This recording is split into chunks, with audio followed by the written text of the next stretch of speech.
बिस्मिल्लाहिर्रहमानिर्रहीम। आप सबको अस्सलाम वालेकुम। आज जिस फ्रेगरेंस के बारे में हम बात करेंगे ये नई फ्रेगरेंस नहीं है, आप लोगों ने बहुत इस्तेमाल की हुई होगी।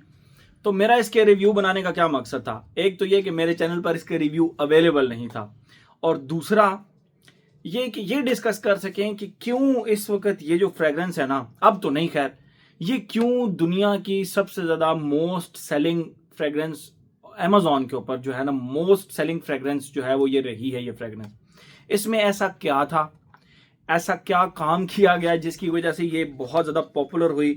तो जी मैं आप लोगों को दिखाता हूँ। मेरे पास है जी aqua di Gio eau de toilette concentration from the house of Giorgio Armani.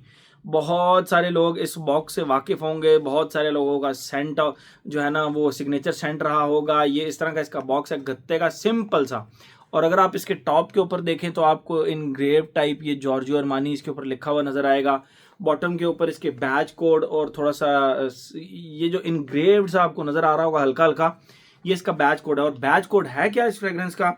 वो है 38S1002, विच इज 2019 बैच। इसका 2019 बैच बनता है ये, ठीक है। तो इस फ्रेग्रेंस में ऐसा क्या था कि इसको जो है ना बहुत ज़्यादा ये फ्रेग्रेंस सेल हुई मार्केट के अंदर, बहुत सारे लोगों ने इस फ्रेग्रेंस को इस्तेमाल किया और आज भी उनका सिग्नेचर सेंट है और वो किसी और फ्रेग्रेंस की तरफ जाते भी नहीं है। सबसे पहली बात, ये एक लाइट सी, एरी सी, ओशियानिक सी फ्रेग्रेंस है, और वो तमाम लोग जिनको बहुत सारी फ्रेग्रेंसेस सर में दर्द करती हैं उनका ये आज भी सिग्नेचर सेंट है और वो इसको लगाते हैं। ओशियानिक सी फ्रेग्रेंस है, ज़बरदस्त सी। मैं आप लोगों को इसकी फ्रेग्रेंस डिफाइन भी करूंगा, लेकिन इसकी मैं पहले आप लोगों को बॉटल दिखा दूं। ये इसकी फ्रॉस्टेड सी बॉटल है।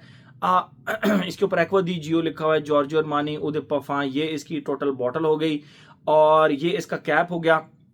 मेरे बड़े प्यारे भाई हैं ताहिर तारड़, उन्होंने ये फ्रेग्रेंस बेसिकली मुझे की है गिफ्ट। 2019 बैच था, तो आई वाज एक्साइटेड कि यार इस परफ्यूम को इस्तेमाल किया जाए। दूसरी बात, ये अपने स्टार्ट के सिट्रसी और ओशियानिक नोट्स की वजह से बहुत ज़्यादा मशहूर है। तो मैंने कहा कि इसके जो नोट्स हैं वो भी चेक किए जाएं कि 5-6 साल रखने के बाद इसके जो नोट्स हैं वो कहीं डिस्ट्रॉय तो नहीं हुए। तो मैं एक इसका स्प्रे करूंगा, उसके बाद आप लोगों के साथ डिस्कस भी करूंगा। सारी की सारी मैंने ऑलरेडी ये लगाई है काफ़ी दफ़ा, लेकिन मैं इसका एक स्प्रे यहाँ पे अपने बाजू पर किया और इसको, हाँ, जैसे ही मैं इसको अपने नोज के पास लेकर आया तो ये मुझे थोड़ी सी स्पाइसी स्पाइसी सी लगी, ठीक है। जैसे ही आप इस फ्रेग्रेंस को लगाते हैं ना, तो इसके स्टार्ट के अंदर आपको लिटरली इस तरह फील होता है जिस तरह ओशियानिक नोट्स के साथ हल्की फुल्की ये स्पाइसी भी है। सिट्रसी टच इसके अंदर कोई भी फिलहाल नहीं फील हुआ मुझे जैसे ही मैंने इसको लगाया। और जैसे ही आप इसको लगाते हैं फील क्या होता है, जिस तरह आपने कुकम्बर का जूस बनाया हुआ हो, खीरे का जूस बनाया हुआ हो, तो उसके अंदर से एक स्पेसिफिक किस्म की खुशबू आ रही होती है ना, वो खुशबू इसके स्टार्ट में आई और हल्की सी स्पाइसी सी खुशबू आई। जिस तरह नटमेग की खुशबू होती है, जिस तरह आपके घर में वुड चॉपर आए तो वो वुड का काम कर रहा हो तो वुड पाउडर एक निकलता है ना, तो इसी तरह आप समझें कि आपने कुकम्बर के जूस के अंदर वो वुड पाउडर थोड़ा सा डाल दिया जिसने उसको थोड़ा सा स्पाइसी सा टच दे दिया है।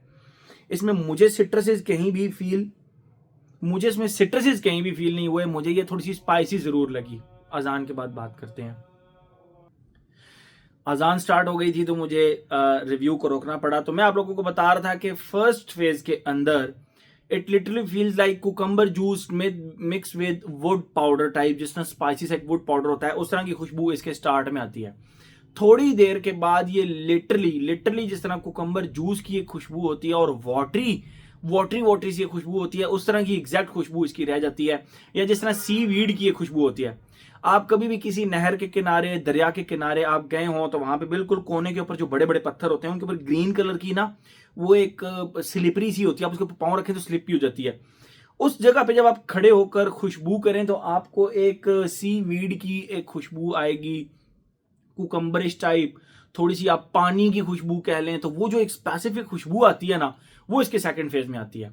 मेरे ख्याल में, मैंने ये फ्रेग्रेंस पहले भी बड़ी इस्तेमाल की है, लेकिन मेरे ख्याल में ये एक आर्टिस्टिक वर्क है। इसको आपकी कलेक्शन में होना चाहिए, सिर्फ इसलिए कि ये एक all time best selling fragrance रही है, ठीक है, तो इसीलिए होना चाहिए। अदरवाइज अच्छा, फिर इसके बाद इसकी खुशबू इसी तरह रही। मैंने जब भी लगाया फिर इसकी खुशबू इसी तरह रही, कुकम्बरी सी, वाटरी सी, और फिर ये खुशबू इसी तरह चलती रही। इसमें कोई सिट्रसेस का टच मुझे तो अलबत्ता खैर फील नहीं हुआ। हल्की फुल्की बिल्कुल एंड पे जाके बिल्कुल थोड़ी सी स्वीट जरूर हुई थी, बिल्कुल थोड़ी सी स्वीट जरूर हुई थी, अदरवाइज और वो स्वीट भी हल्की फुल्की आप पाउडरी कह सकते हैं। इसके अलावा मुझे इसके अंदर और कोई शिफ्ट नजर नहीं आया।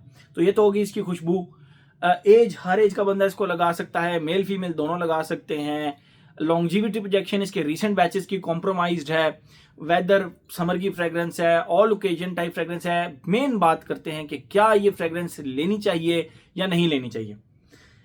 लेनी चाहिए इसलिए क्योंकि ये आपकी कलेक्शन में पड़ी होनी चाहिए। जिस तरह आपके पास अगर ये सारी फ्रेग्रेंसेस पड़ी हुई हैं, प्रोफूमो पड़ी हुई है, परफा पड़ी हुई है, प्रोफोंडो पड़ी हुई है, एसेंजा पड़ी हुई है, इस तरह अगर ये पड़ी हुई हैं फिर तो ये होनी चाहिए।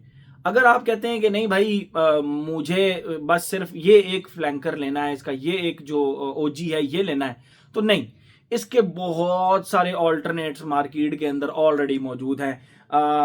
एक इसका जो सबसे सस्ता ऑल्टरनेट आप कह सकते हैं नोटिका वॉयज, मतलब उस फैमिली में आता है। फिर उसके बाद आप डॉल्चे एंड गबाना का लाइट ब्लू ओ इंटेंस इस फैमिली में आता है। 100% ऐसा नहीं है, लेकिन इस फैमिली में मतलब आपके पास और बहुत सारे ऑप्शंस अवेलेबल हो जाते हैं, बहुत सारे ऑप्शंस अवेलेबल हो जाते हैं। तो कलेक्शन में रखने के लिए तो ठीक है, लेकिन अगर आपने इसको इस्तेमाल करने के लिए लेना है तो फिर मेरे ख्याल में इसके अलावा बहुत सारे ऑप्शंस अवेलेबल हैं।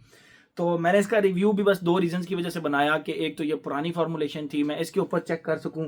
तो मुझे इसकी परफॉर्मेंस हमेशा 12 घंटे मिली है। मैं I am not kidding, this is 2019 batch. बल्कि आप इसकी बॉटल के नीचे ये कोड देख भी सकते हैं 38S1002। आप इसको जब checkfresh.com पे चेक करेंगे तो आपको पता लग जाएगा ये 2019 बैच है, ठीक है। तो मुझे इसकी परफॉर्मेंस का मसला नहीं रहा, लेकिन मेरे पास और बहुत सारे ऑल्टरनेट्स हैं और कम प्राइस के अंदर हैं जो कि आप इसकी जगह पर लगा सकते हैं, ठीक है। तो मेरे ख्याल में हर एस्पेक्ट इसका हमने कवर कर लिया। Why it was the most selling fragrance? Because it was airy, it was light, इससे हेडेक नहीं होता था, ये बहुत ही इजी टू वेयर थी ऑन एवरी ओकेजन, ठीक है। तो मेरे ख्याल में हर एस्पेक्ट इसका हमने कवर कर लिया। तो ये था जी हमारा एक्वा जॉर्जियो अरमानी का aqua di Jio Udit toilet concentration. Thank you so much.